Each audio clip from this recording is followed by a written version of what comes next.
বংশ পরম্পরা অনেক প্রজন্ম যাবৎ তামাক ব্যবহার করছি আমরা, ব্যাপারটা কিন্তু তা না। তামাকের ইতিহাস কিন্তু খুব বেশি দিনের না। ভারত মহাদেশে উপমহাদেশে তামাক আসছে 1600 মিডল অফ দ্য 16 এতে আসছে, সুতরাং 400 থেকে 500 বছরের ইতিহাস এবং এটা আবিষ্কার হয়েছে তার কয়েক বছর আগে সেই সময়টার আমেরিকা থেকে আসছে। তো এটা একটা আরোপিত অভ্যাস মানব সমাজের উপরে, কিন্তু এটা এই যে 1950 বা 40-এর দশক থেকে এটা ব্যাপকভাবে এটা বেড়ে গেছে। তার কারণটা হচ্ছে উৎপাদন ব্যবস্থার পরিবর্তন। খুব সহজেই মেশিনপত্র আবিষ্কার হয়েছে, সিগারেট বানানো শুরু হয়ে গেছে, খুব সহজলভ্য হয়ে গেছে, খুব ব্যাপকভাবে চলে গেছে। এখন তামাক যে স্বাস্থ্যের ক্ষতি করে এটা কিন্তু আমরা কবে থেকে জানি। সেই 1964 সনে মানে আমেরিকান সার্জন জেনারেল রিপোর্টে বলা হয়েছিল যে তামাক ক্যান্সার করে, আমরা তখন থেকে জানি। কিন্তু এটা ব্যাপ্তিকে আমরা ঠেকাতে পেরেছি না পারার কারণটা কি, এটা যদি আমরা দেখি, কারণ এটা লিগালি অ্যালাউড একটা নেশাকারী দ্রব্য, এটা শক্ত নেশা করে। কারণ শক্ত নেশা মানে নিকোটিন যেটা আছে সেটা মানুষের নেশা করে, আসক্তিজনক। এবং আমরা মাদক দ্রব্য এখানে অধিদপ্তর লোকজন আছেন, মাদক দ্রব্য যে সমস্ত জিনিসগুলো নিয়ে অ্যাড্রেস করে সেগুলো কিন্তু লিগাল না, এটা ইলিগাল জিনিসের ব্যবসা বন্ধ করার জন্য বা প্রসার বন্ধ করার জন্য চেষ্টা কিছু কিছু ওষুধ হিসেবে বিক্রি হয়, কিন্তু সেটা ইলিগালি বিক্রি হয়। কিন্তু তামাকটা হচ্ছে লিগাল একটা প্রোডাক্ট, আমরা এটাকে বছর বছর যাবো এটাকে লিগাল একটা বিষাক্ত জিনিসকে ব্যবসা করার জন্য অনুমতি দিয়ে আসছে এবং এটা আসক্তি তৈরি করে। এখানেই প্রবলেমটা। আমরা তাহলে এখন হুট করে এটা বন্ধ করে দেওয়াটা খুব ডিফিকাল্ট, একটা লিগাল প্রোডাক্ট।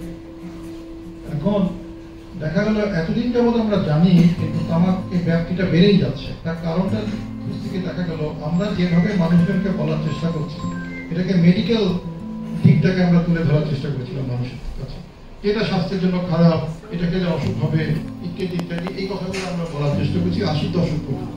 আমরা ভেবেছি যে মানুষকে জানালেই মানুষজন অভ্যাস ত্যাগ করে, কি বলে অভ্যাস ত্যাগ করবে, তামাকের ব্যবহার কমে যাবে, কিন্তু সেটা ঘটেনি। তখন এটা খুঁটিয়ে দেখা গেল যে কেন এটা হচ্ছে না।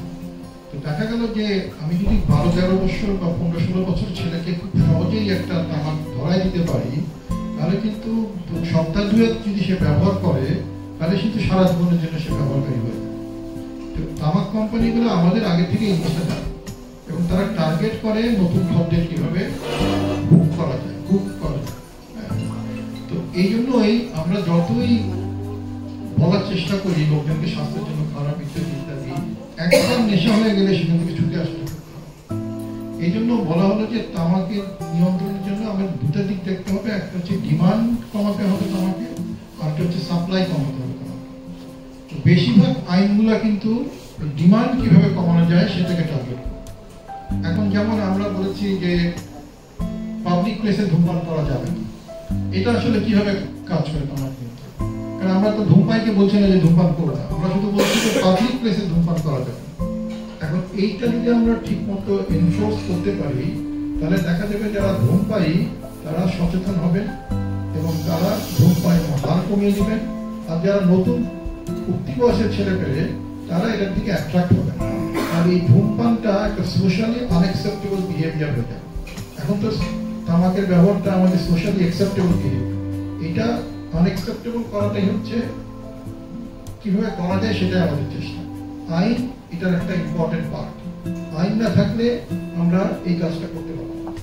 আইন আছে দেখেই আমরা বলতে পারি যে আপনি এখানে ধূমপান করতে পারবেন। আইন না থাকলে তো আপনার বলার কিছু না। আপনারা সবাই জানেন 2005 যখন প্রথম আইনটা হয়, তখন বাসে এবং রেলে খুব শক্তভাবে এটা আইন করা হয়েছিল, ধূমপান যেন না করে। এবং এটা কিন্তু এখনো আছে, বাসে এখনো মানুষ ধূমপান করে না, কিন্তু আনফর্চুনেটলি ড্রাইভার সাহেবরা আবার শুরু করে দিয়েছেন, কিন্তু মাঝখানে কিন্তু এটা ছিল না। কিন্তু আমাদের এনফোর্সমেন্টের একটু সমস্যা হচ্ছে মনে হয়।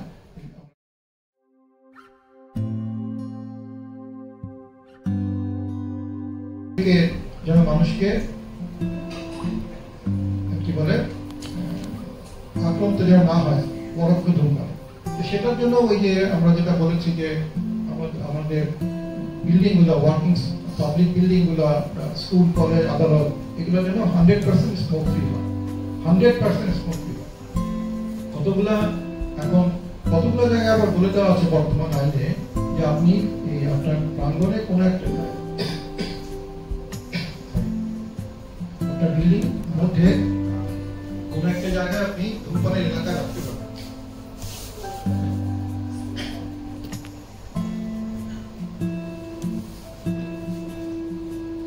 ডেজিগনেটেড স্মোকিং এরিয়া আপনারা রাখতে পারবেন। কিন্তু এখন দেখা গেছে ওই যে একটা 2005-এ আমরা ডিএসএ রাখার জন্য একটা দিয়ে আইনের একটা ধারা রেখে দিয়েছিলাম, সেইটাকে ব্যবহার করে ওইটাকে এখন বিজ্ঞাপনের কাজে ব্যবহার করা হচ্ছে। যেমন আপনি যদি কোনো রেস্টুরেন্টে যান, নিয়মটা হচ্ছে রেস্টুরেন্ট যদি আচ্ছাদিত থাকে, মানে চারিদিকে বন্ধ থাকে, সেই রেস্টুরেন্টে কিন্তু ধূমপান করা যাবে, এটা 100% স্মোক।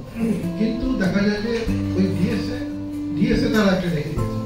এখন একটা ডিএসএ রাখলে ওই জায়গায় ওই কোনো একটা কাজে ভালো থাকলে কেউ যদি ধূমপান করে আপনি সহজেই আক্রান্ত হবেন, খুব সহজেই ছড়ায় পাচ্ছে। সেই জন্য আমরা এখন বলছি ডিএসও রাখা যাবে। নতুন আইন যেটা সংশোধনের প্রস্তাবনা দেওয়া হচ্ছে সেখানে ডিএসএ রাখা হচ্ছে। আরেকটা এসছে বিজ্ঞাপন।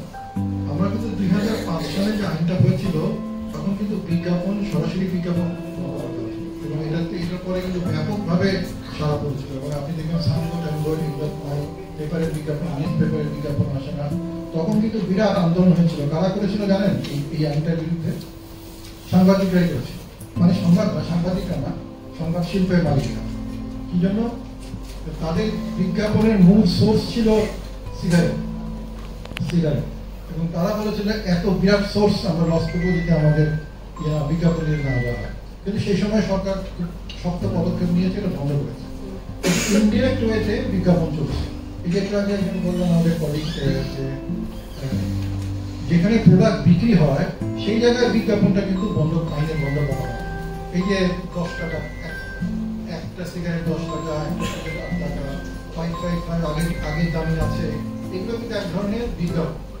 আর এই যে প্রোডাক্ট সাজায় রাখাটাও একটা বিজ্ঞাপন।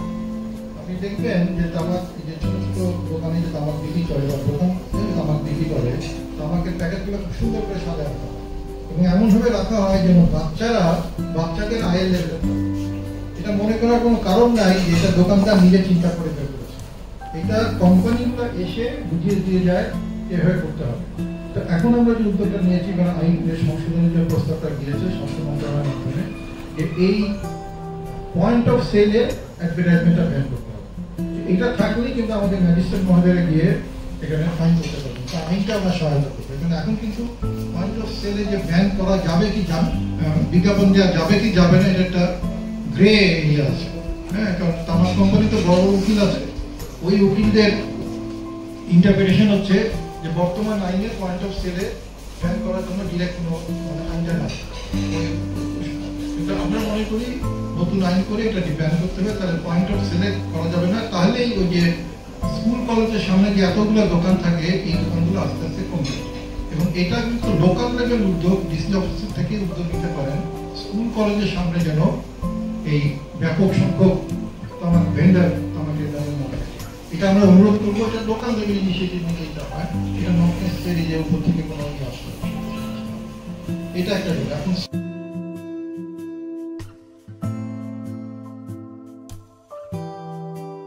আরেকটা এখন যেটা হচ্ছে, যেটা বলছিলাম, যখন আমরা দেখলাম যে মেডিকেল